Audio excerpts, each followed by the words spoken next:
men who have a greatly decreased level of testosterone tend to have a greatly decreased sex drive and tend to be more influenced by a feeling of connectedness. So if your sex drive drops dramatically, you're gonna be more aroused by the feeling understood and the relationship. If your testosterone is very high, you're just gonna have over a bearing amount of sex drive, and so I think that's one of the variables. As I said, there's a number of variables for men and women that affect sex drive. One of them is society and the media. We're sort of taught what's supposed to turn us on, and so I think that's another variable. Now, how are male and female drives different in your mind?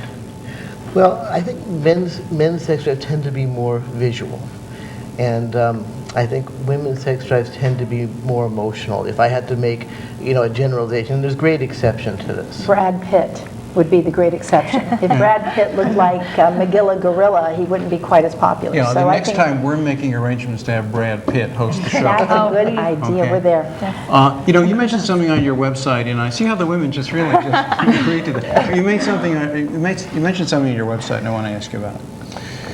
You said that male culture is inherently more independent than female culture, I think if I get you right, and that you think men therefore are devoured by intimacy. Was that the word you used? Could you explain what you mean by that? I think men tend to feel more devoured by intimacy, and if you to understand human sexuality, you really have to understand anthropology. I mean, we're only 14,000 years away from the Cro-Magnons, and we're not significantly genetically different than they were. And in caveman culture, men are hunting. Men's survival depends on independent self-sufficiency, whereas women's survival depends on men. And so I think I forgot your question. No, I think, see, the interesting thing about your answer is that it kind of falls back on a DNA explanation, sort of a genetic component, that this is sort of built into our genes. Is that sort of what you're suggesting? Yeah, I think genes and hormones are a huge variable in terms of sexual desire for men and women. But I think there's also existential issues. Like what? Well, I think that men are really feel a sense of immortality from a sense of conquest, whereas I think women tend to feel a sense of immortality from a sense of connectedness. Okay, I want to raise two issues with you and have the other panelists get in. The sense of conquest interests me because it sort of implies that that's what drives a man's sexuality, is a sense of conquest, power. Would you suggest, or is that a word you would use? Absolutely. I mean, it's a dark and primal notion, and it's what, of getting power, or what do you think? All right. Yes. So here's, look, here's how I feel about it, Dave. I think that the power that men feel sexually is more or less an illusion. Because she's the one who really is going to decide, if it's about her submission, then it's her decision. The decision maker is the one who has the power. And I think, she may allow him to feel he has power, but the power that you say drives male sexuality, to me, is an illusion. I don't think men have the power there at all. Only in your mind, though. Well, I think power is an illusion in general, and I think that's a good point you make. I think human sexuality is in many ways fundamentally sadomasochistic in its nature. And I think that there's subtle aspects of dominance and submission that play themselves out, even anatomically speaking. Anatomically speaking, meaning, well, let me ask this question about biology, because I think this is interesting. And I hate this theory, but I'm going to ask it of all three of you. What part does sexual biology play in our attitudes? And by that I mean, male biology, sexual biology is more external, female biology being more internal. So maybe men have a tendency to think more externally. In other words, the object of desire is the woman out there. For women, it's a more internal thought process because the biology is more internal. I was going to say that I think that's possible, but I also think that just even growing up and going through adolescence and learning about your body, by having the penis out, out in the open and coming in contact and, just touching it non-sexually, going to the bathroom or, fixing it in your jeans, are ways that men are going to be more comfortable with their own sexuality, whereas for women, most women don't even know that they have a clitoris until they're like 13. You're absolutely right. We were actually discussing recently that the United States sells more toilet paper per capita. And that's because women will use a wad of toilet paper rather than touch their genitals to wipe.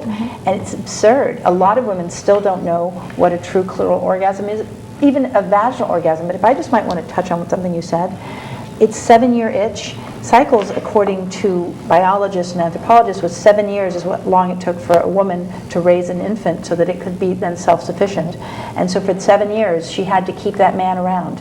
That caveman Og had to keep coming back for 7 years with the meat.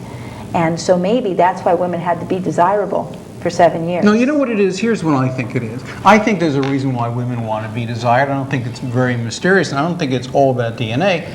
I think the person who is desired has the power in any relationship. It could be a working relationship, it doesn't matter what it is. So when I read a New York Times article, Paula, that says, what do women want? Women want to be desired. I think to myself, I know what that's all about. It's about power in relationships with men. But I think a good relationship has equal power between a man and a woman, and that power changes, it shifts. It's not always one way, unless, of course, one wants to think that and comes into a relationship thinking that, and then it's going to be doomed to fail. All your life you've been in control of your relationships with men, haven't you? All my life I've been in control of myself.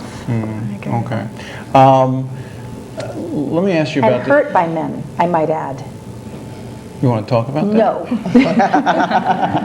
No, we have something. Okay. Let me deal with the DNA issue first, then, because you brought this up, and to me this is important. Look, I'm a man that makes me the product of hundreds of millions of years worth of biological evolution, male evolution. And here's what my DNA is telling me. My DNA tells me that whenever I meet a woman, I am not to be attracted to her intelligence or her personality or compassion or anything like that. I have to look at her body. And if I start to evaluate her or really appreciate her for her intellect, my DNA says to me, what are you, crazy? Because the DNA doesn't really know about feminism yet.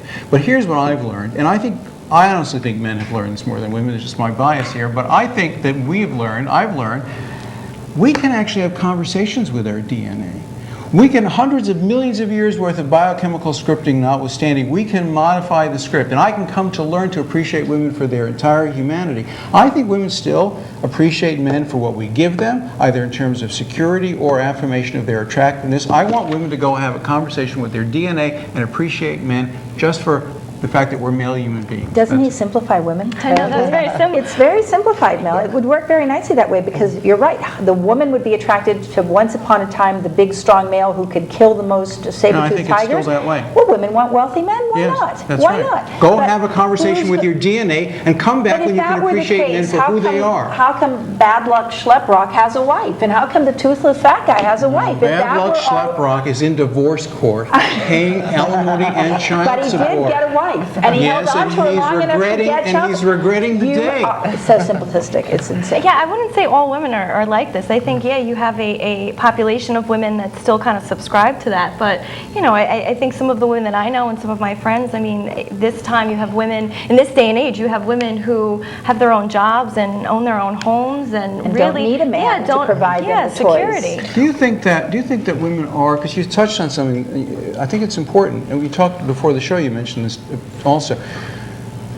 Do you think women do suffer from more shame with regard to their sexuality? Is that a problem that you see when men and women come to you as a therapist? Yes. I assume they come with different sets of concerns and problems. Yes. And do women come with more issues regarding shame? I would say women do come with more issues regarding shame, and I think that might even go back to part of your biology question with having, the genitals located internally or externally. I mean, some of the women who, let's say, are not able to orgasm, one of the things that we have to kind of start with them is to appreciate their bodies, to actually look at their bodies. I mean, there's some women that have never taken out a mirror, have no idea what they look like minus what it looks like from the front view of a mirror. And yet there are so many women in this country who basically will spend an entire year's extra salary to buy balloons and wear them so that the first thing you see when you walk into a room are these giant mammary glands, which are then not even functional. So it's a two-sided coin, again, as you said, David, very, very much societal and cultural.